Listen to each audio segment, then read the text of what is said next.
I got something pretty cool in the mail today. Wanted to do a quick unboxing and show you what I got. I'm really excited about this one. This one's going to be pretty sweet. Alright, let's do it. Alright, this just came in today.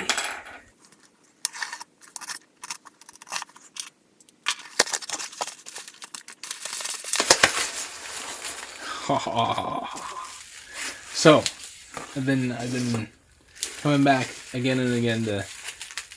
I want to make rings that mean something. I want to make rings that are awesome, that tell a story. And check this out. That stone is original stone to the original Nauvoo temple. I got it on Etsy, and here we go. Nauvoo temple stone. Says when the basement for the new Nauvoo temple was being dug, the workers asked if they could unload the dirt onto their lot, and among the nearly 200 loads of dirt were many large and small pieces of the old original Nauvoo temple. Let's see if we can make a ring out of it.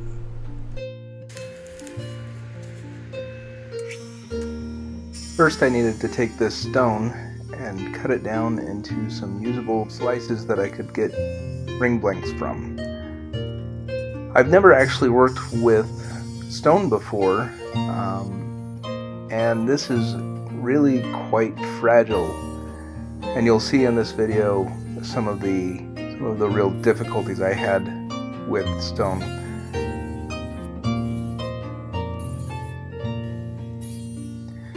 It would have been better if my saw blade was a little bit higher and could actually cut the entire stone, but you know, you work with the tools you've got. Or in this case, you work with the tool that you can borrow from your brother-in-law.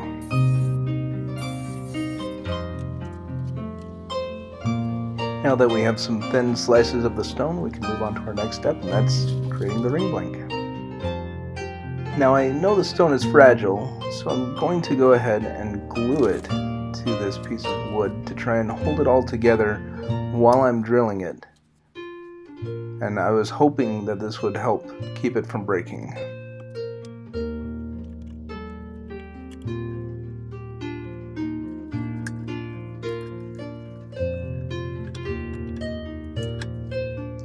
So after getting it all lined up, a little bit of water, we can start drilling this hole. I'm using these hole saws with diamond embedded in it to help cut the ring, and I'm trying to use water to keep it cool. And I'm going slow, just trying to be gentle.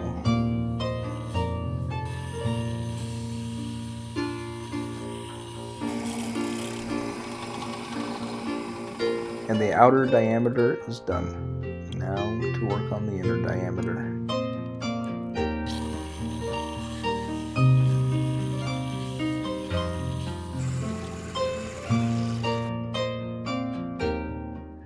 So even with going slow and giving it plenty of liquid to dissipate the heat, sometimes it just breaks. Alright, so time for a little off-camera gluing magic, and we've got a ring blank. Now, one thing I'm learning is this stone is really fragile. It's really hard, but it's also very crumbly and will break very easily. So I've got to figure out a way to strengthen this a little bit so that I can work with it.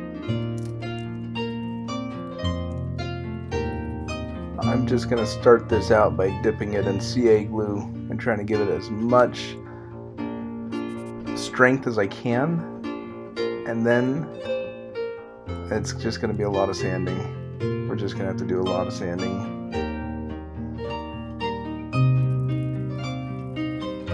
Now, because I want this ring to be wearable, we've got to find a way to make it even more sturdy and give it some of that tensile strength so that just normal wear and tear is not going to break the ring. And for that, I am going to use fiberglass.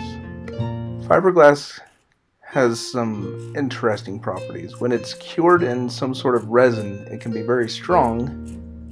When it's in a cloth like this, it's very mobile, moldable, and completely irresistible to a certain little cat.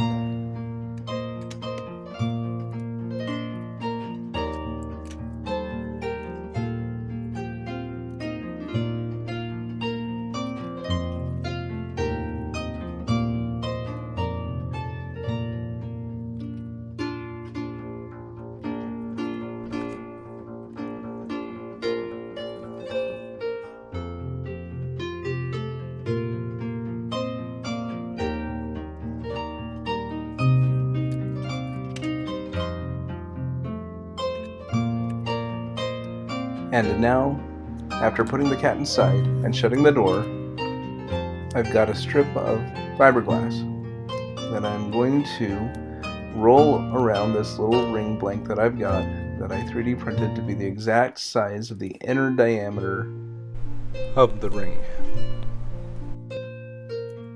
So I'm just wrapping the tape around it, and then I'm going to roll the fiberglass onto the tape. I gently do it, try to keep some tension so that it rolls flat.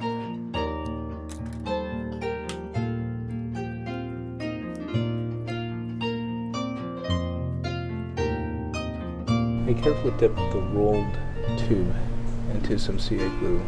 This is a thin CA glue and will bind with all the fibers.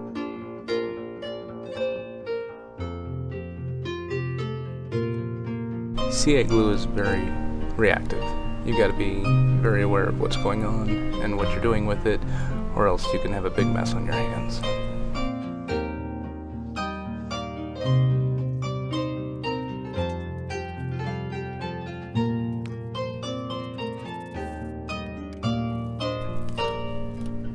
And now that we have a permanent fixture on the table, it's time to get back to ring making. Now to continue with the ring liner, we've got to cut it down to a more appropriate size to fit our ring. So we're going to put it on this unimandrel, and then we'll cut it down to a size that's a little bit more usable.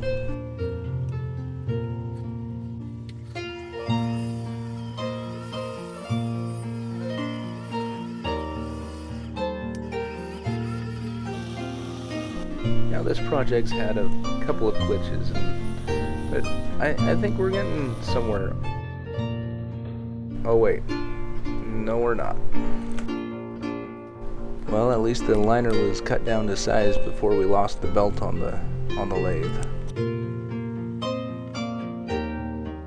Now I'm gonna remove this tape from the outside of the liner, and then I'll give it another dip in the CA glue, just to make sure we've got good bonding on everything, even under this tape.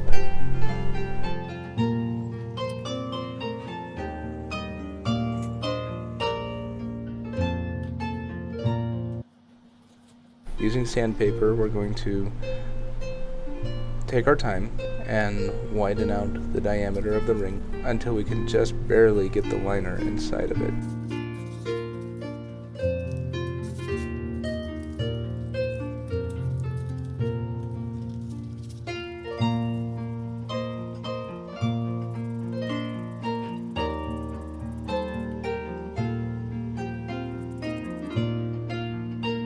So after a lot of sanding, we're really close on the diameter of this ring.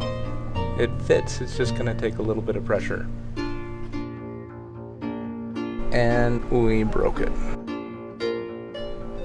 Now, admittedly, I'm no expert on stone. In fact, this is the first stone ring I've ever made. So, I expect issues. I probably should have been a little softer with it.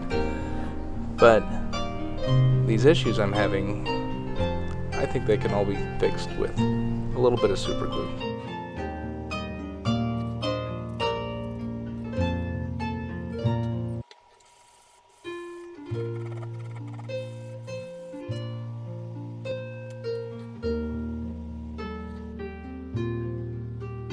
See? Super glue seems to fix everything in this video.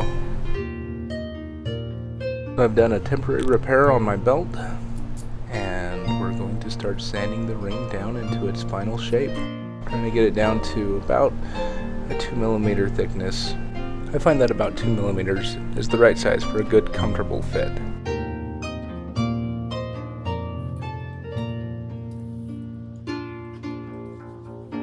Sanding this stone creates a lot of dust, and so you can see here I've rigged up my shop vacuum to be able to kind of keep the dust under control a little bit. I'm using a fairly aggressive grit with the sandpaper here. I think it's a P40, and I'm just really trying to knock down a lot of the bulk of this ring and get it to that more comfortable 2mm size we talked about.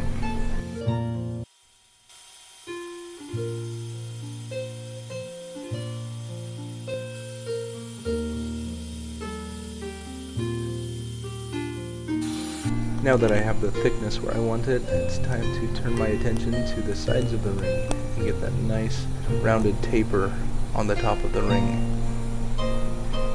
Again, it being stone, this takes quite a while to do by hand.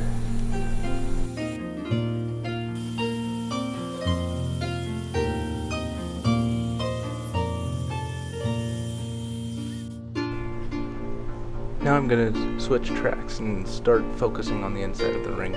As you can see, I'm putting my silicone ring on the outside to give a little bit of protection, and I find that it helps with the chuck to actually be able to grip a little bit better with that rubber on there. I kind of gave up on fixing the belt again, so I just attached my drill to this lathe. It's a temporary setup until I get the new one in the mail, the new belt in the mail, but it'll do. So now I'm shaping the inside of the ring, making sure it's got that nice comfort fit that I'm going for. And you guessed it, more sanding.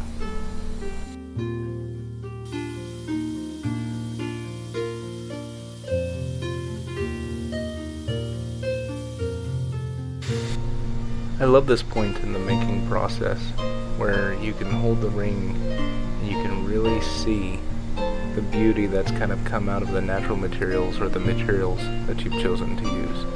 And it's all starting to come together. You have this ring that is so fragile looking and yet so strong. And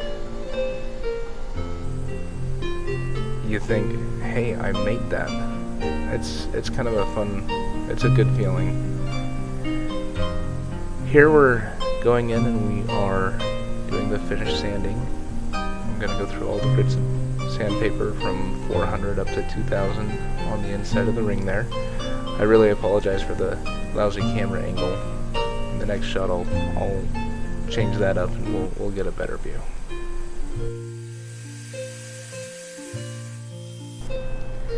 And now it's time to turn our focus to the outside of the ring. We'll do our finish sanding, the 400 to 2000 grit sandpaper, and then it'll be ready for finishing.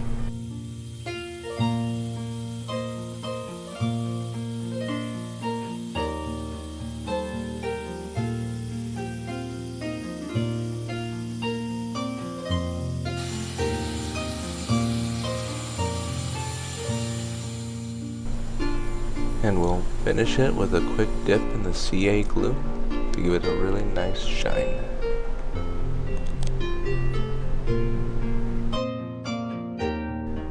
I love the look of this ring, even with those little cracks and the difficulties we had making it.